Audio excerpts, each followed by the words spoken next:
Everyone ran when the fire started, except the single janitor who whispered, "She's still in there."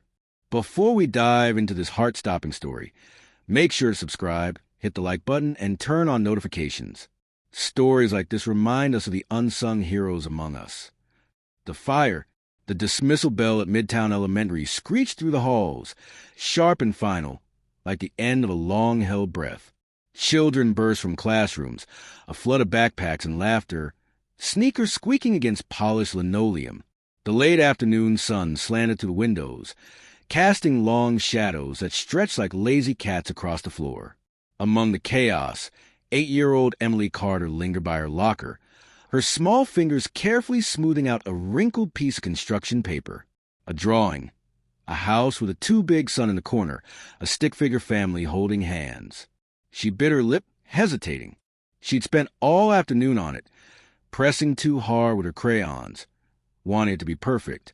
It was for her foster mom, Sarah. Maybe, just maybe, if it was good enough, Sarah would let her stay this time. Across the hall, unnoticed, Marcus Boone leaned against his mop bucket, watching. At 56, his body bore the quiet aches of a lifetime of labor, knees stiff from years of scrubbing floors, shoulders rounded from carrying the weight of things no one else wanted to touch. His uniform, a faded blue jumpsuit with the school's logo peeling at the collar, hung loosely on his frame. The kids rushed past him without a glance. To them, he was just part of the building, the janitor, silent and invisible. But Marcus saw Emily. He always did. A sharp, acrid scent cut through the air. Marcus frowned. Not cleaning chemicals. Something darker. Then smoke. A scream tore through the hallway, high and panicked.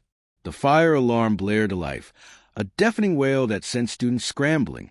Teachers shouted over the noise, herding children toward the exits, their voices tight with fear.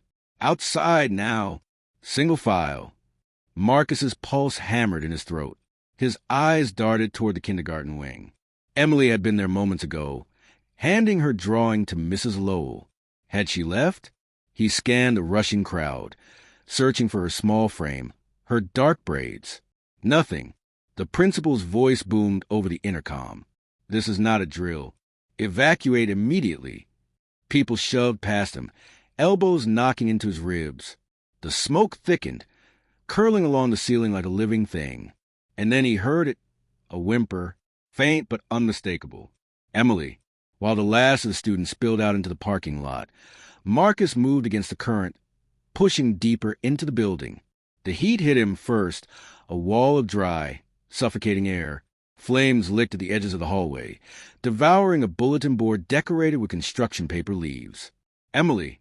His voice was raw, swallowed by the roar of the fire. No answer.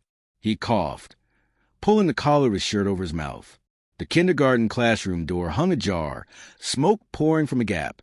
He threw his weight against it, the metal handle burning his palm. Inside, the room was a nightmare of flickering shadows. Tiny chairs overturned, art projects melting on the walls. And there, in the corner, Emily. She was pinned beneath a fallen beam, her face streaked with soot and tears. Her small hands pushed uselessly against the weight trapping her legs. When she saw him, her eyes widened. "Mr. Boone?" Her voice was a fragile thing, barely there. Marcus didn't think. He lunged forward, gritting his teeth as the heat seared his skin. The beam was heavier than it looked, but he braced himself, muscles straining, and lifted. With groan, embers scattered. Emily scrambled free, coughing. He scooped her up, her weight nothing in his arms, and ran. Behind them, the ceiling collapsed with a thunderous crash. They burst through the emergency exit into the blinding daylight, where teachers and students stood frozen, staring. Paramedics rushed forward, pulling Emily from his grasp, checking her for injuries. Someone draped a blanket over Marcus's shoulders, asked if he was hurt. He barely heard them, because Emily was looking at him, really looking at him, not through him like most people did. And then, in a voice so quiet only he could hear, she whispered, "You came back." The words hit him like a punch to the chest, because Marcus Boone had a secret, and this fire was only the beginning. The rescue, the paramedics buzzed around Emily, their voices a blur of medical jargon and reassurance. Oxygen mask over her face. They checked her pulse, her breathing. The soot smeared across her cheeks. Marcus stood a few feet away, the blanket draped over his shoulders, doing little to stop the tremors running through him. It wasn't from the cold. You came back. Those 3 words echoed in his skull, louder than the sirens, louder than the crackling remains of the school behind them. His throat tightened. She couldn't know. There was no way she could know. A hand clamped down on his shoulder. Principal Higgins, his face pale under the flashing lights of the fire trucks. Marcus, my God, you could have died in there. Marcus swallowed hard, his eyes never leaving Emily. She was trapped. You saved her life. He didn't answer. Because what was there to say? That he hadn't had a choice? That the moment he heard her voice, something primal in him had taken over. Something that didn't care about flames or collapsing ceilings. Across the parking lot, a woman pushed through the crowd, her dark hair disheveled, her eyes wild with panic. Sarah, Emily's foster mom. She dropped to her knees beside the gurney, clutching Emily's small hands, her shoulders shaking with relief. Marcus turned away. He shouldn't be here. He should slip back into the shadows where he belonged. But then, Mr. Boone! Emily's voice, weak but insistent. He froze. Sarah looked up, her gaze locking onto him for the first time. Confusion flickered across her face. Then something else. Recognition? Marcus's pulse pounded in his ears. The paramedic helped Emily sit up as she tugged the oxygen mask away. He saved me, she said, pointing at Marcus. He carried me out. Sarah stood slowly, her expression unreadable. She took a step toward him, then another. Marcus braced himself. For anger, for questions, for the past he'd spent 12 years running from to come crashing down on him. But Sarah just stared at him, her eyes glistening. Thank you, she whispered. The words shouldn't have gutted him the way they did. A firefighter approached, cutting through the moment. We need to take her to the hospital for observation. Smoke inhalation's no joke, especially for a kid. Sarah nodded, her arm wrapping protectively around Emily's shoulders as they guided her toward the ambulance. But Emily twisted in her grip, her small face pinched with something fierce. Mr. Boone has to come too. He was in the fire longer than me. Sarah hesitated, then glanced back at Marcus. She's right. You should get checked out. He shook his head. I'm fine. You're not fine, Emily insisted. Her voice cracked. You're hurt. Only then did Marcus notice the blistering along his forearm. The raw, angry skin with heat had seared through his sleeve. He hadn't felt it. Not then, not now. Sarah's gaze dropped a wound, her lips pressing into a thin line. Please, she said quietly, let someone look at that. The ambulance door stood open, waiting. Marcus exhaled. He took a step forward, then another, and then the world tilted. The edges of his vision darkened. The sounds around him muffled, as if he were underwater. He heard Emily's sharp cry, felt hands grabbing him before his knees hit the asphalt. Not now, not here, but his body had other plans. The last thing he saw before everything went black was Emily's face, her small hand reaching for him, and the man watching from across the street, his expression unreadable beneath the hood of his sweatshirt. Someone Marcus hadn't seen in 12 years. Someone who shouldn't be here. Someone who knew. The truth. The sterile scent of antiseptic burned Marcus's nose before he even opened his eyes. A steady beat from a machine nearby marked time like a reluctant heartbeat.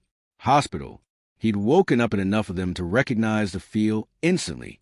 His arm throbbed beneath layers of bandages, the pain a dull, distant thing compared to the memory of Emily's voice. You came back, and the shadowed figure watching from the street. The door creaked open. Marcus tensed, fingers curling into the stiff hospital sheets. Hey! Sarah stood in the doorway, her arms crossed tight over her chest as if holding herself together. Dark circles bruised the skin beneath her eyes. She looked like she hadn't slept in days. For a long moment, neither of them spoke. Then, Emily's okay, Sarah said quietly. They're keeping her overnight just to be safe, but the doctors say she'll be fine. The knot in Marcus's chest loosened slightly.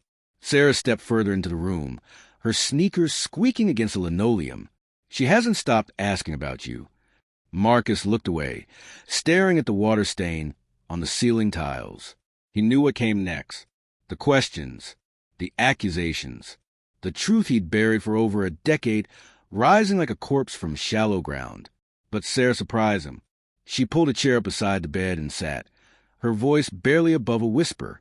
"I knew who you were the second I saw you in that parking lot." Marcus's breath caught. "Not at first. Not when you started working at the school last year," she continued, picking at a loose thread on her jeans. "But later, when Emily started talking about you, Mr. Boone lets me help him feed the classroom guinea pig." "Mr.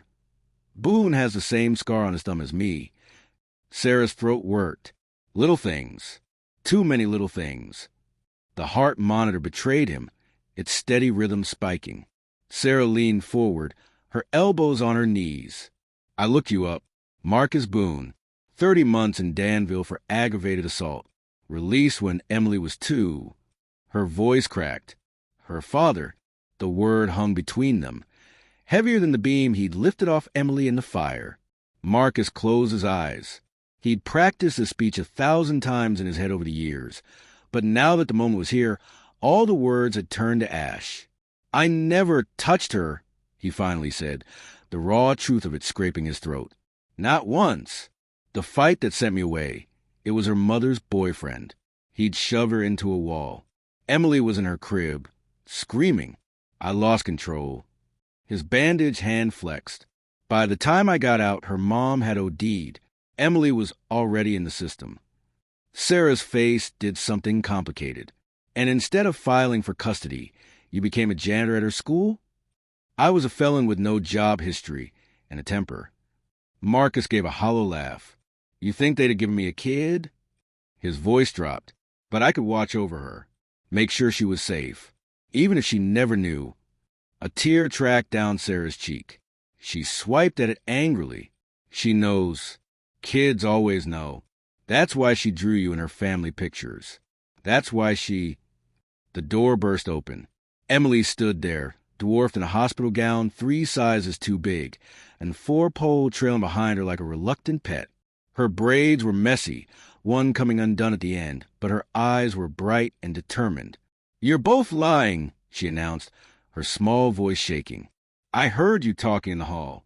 About prison and court and me." Sarah stood so fast her chair clattered to the floor. "Emily, honey."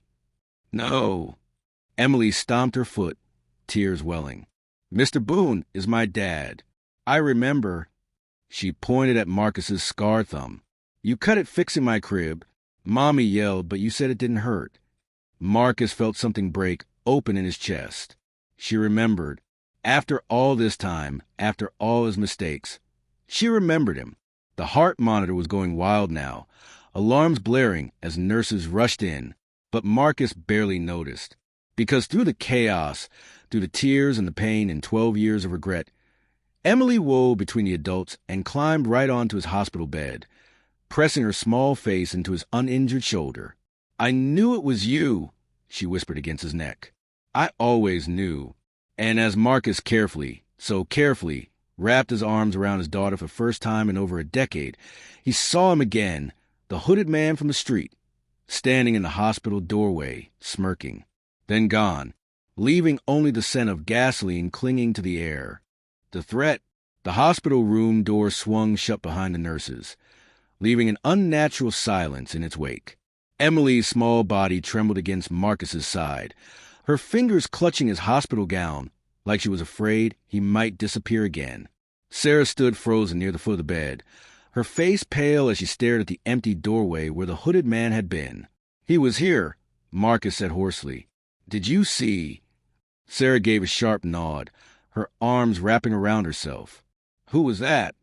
Marcus gently extricated himself from Emily's grip, ignoring the protest in her eyes as he swung his legs over the side of the bed. The Ford tugged at his arm, but he barely registered the sting. His entire body thrummed with a different kind of pain, the kind that came from old wounds being ripped open. "His name is Ray Vargas," Marcus said, keeping his voice low as he peeled back the bandage on his forearm to check the burns. The skin was angry and blistered, but it would heal. Unlike some things, we served time together. He got out 6 months before me. Emily sat up straighter, her eyes darting between the adults. Is he the one who set the fire? The question hung in the air like smoke. Marcus met Sarah's gaze over Emily's head. He saw the exact moment she put the pieces together. The gasoline smell, the timing, the way Ray had looked at them with that familiar, predatory smirk. Sarah moved quickly, scooping Emily into her arms despite the girl squirming. We need to tell the police. No. Marcus stood, his bare feet cold against the tile floor. Not yet. Why not? Sarah's voice rose dangerously. That man tried to kill our daughter. The word "our" struck Marcus like a physical blow. He hadn't earned that. Not after everything. Because Ray doesn't do anything without a reason, Marcus said, grabbing his discarded jumpsuit from the chair. The fabric reeked of smoke and sweat. If he wanted Emily dead, she'd be dead. This was a message. For who? Sarah demanded. Marcus didn't answer. He didn't need to. The truth was written in the scars on his knuckles, in the way his body instinctively positioned itself between them and the door. For him. Always for him. Emily wriggled free from Sarah's grasp and marched up to Marcus, her small face set in a stubborn expression that reminded him painfully of her mother. You're not leaving. Marcus crouched down, wincing as his burns pulled. I have to, Peanut. No. Emily stomped her foot, tears spilling over. You just came back. The raw anguish in her voice nearly broke him. 12 years of absence, and now he was walking away again. But this time, it was to keep her safe. Sarah placed a trembling hand on Emily's shoulder. Let him go, sweetheart. Marcus straightened, his throat tight. There's a safe house outside the city. Take her there. Don't tell anyone where you're going. You're really not coming with us? Sarah whispered. The heart monitor beeped steadily in the silence. Marcus reached into his jumpsuit pocket and pulled out a folded piece of construction paper. Emily's drawing from before the fire. The edges were singed, but the crayon family still smiled up at him, forever frozen in their paper happiness. He pressed it into Sarah's hand. Keep her safe? Then he was moving, shrugging into the soot-stained jumpsuit as he pushed through the hospital door. The hallway stretched before him, fluorescent lights buzzing like angry insects. Somewhere in this city, Ray was waiting, and Marcus intended to find him. The bus station was nearly empty at this hour, just a few weary travelers dozing on plastic chairs, and a janitor mopping near the ticket counter. Marcus kept his head down as he moved through the dim space, his senses on high alert. He knew Ray's patterns, knew his vices. The alley behind the station stank of urine and rotting food.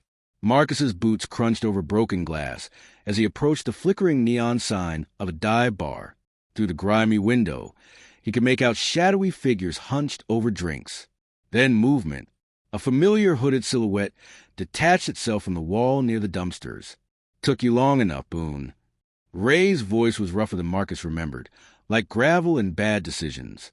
I was starting to think you'd gone soft. Marcus flexed his burned hand, the pain keeping him grounded. What do you want, Ray? Ray stepped into the sickly yellow glow of the security light. Time hadn't been kind to him. Deep grooves around his mouth, a spiderweb of broken capillaries across his nose. But his eyes were the same. Cold, calculating. You owe me, Ray said simply. Marcus's stomach turned. That debt was paid in blood. Ray chuckled, the sound like dry leaves skittering across pavement. Interest, my friend. You've been living free all these years while I rotted. He leaned closer, his breath sour with whiskey. But now you've got something to lose again. The threat hung between them, more dangerous than any knife. Marcus saw red, his fist connected with Ray's jaw before he'd even made the decision to swing. Bone crunched under his knuckles, the pain radiating up his arm like fire. Ray staggered back, laughing even as blood dripped from his split lip. That's the Boone I remember. Ray spat, wiping his mouth. But you can't punch your way out of this one. A shadow moved at the end of the alley. Then another. Marcus's blood ran cold as two more men materialized from the darkness, faces he recognized from another life.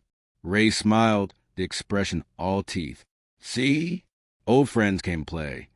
The first bottle shattered at Marcus's feet. The second caught his shoulder in an explosion of glass and flame. As the fire spread across his back, Marcus had one clear thought before the pain swallowed him whole. Emily. The reunion. Fire crawled up Marcus's back like a living thing, eating through fabric and flesh with equal hunger. The stench of burning hair and gasoline filled his nose as he rolled across the filthy alley pavement, smothering the flames with his own body. Every movement sent white-hot agony through his nerves, but he forced himself up onto his knees. Ray's laughter echoed off the brick walls. Look at you, still too stubborn to die easy. Marcus blinked sweat and soot from his eyes. The other two men, faces from a past he'd tried to forget, circled him like vultures. One held a broken bottle, the other a length of chain, and Ray held a lighter. The click of the flame was obscenely loud in the tense silence. "You should have stayed gone, Boone," Ray murmured, flipping the lighter shut and open. The tiny fire danced in his dark eyes. "But you just had to play daddy, didn't you?" Marcus spat blood onto the asphalt. His entire body screamed in protest as he stood, but he refused to die on his knees. Not like this. Not when Emily was waiting. That girl, he forced a grin, tasting copper.